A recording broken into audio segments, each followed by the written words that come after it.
بسم الله الرحمن الرحيم إذا السماء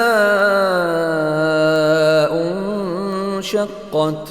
وأذنت لربها وحقت وإذا الأرض مدت وألقت ما فيها وتخلت وأذنت لربها وحقت يا أيها الإنسان إنك كادح إلى ربك كدحا فملاقيه فأما من أوتي كتابه بيمينه فسوف يحاسب حسابا يسيرا وينقلب إلى أهله مسرورا وأما من أوتي كتابه وراء ظهره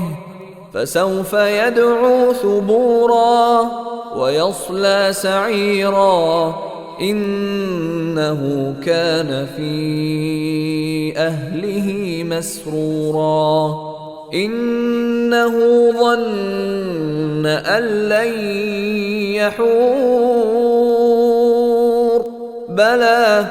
إن ربه كان به بصيرا فلا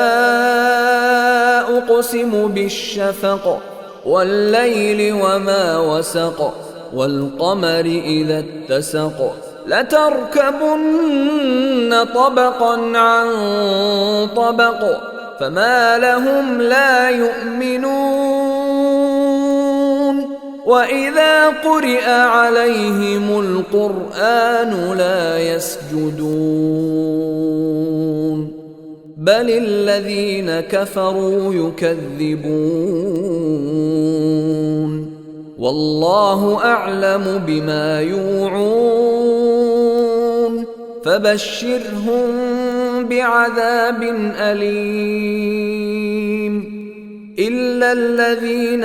آمنوا وعملوا الصالحات لهم أجر غير ممنون.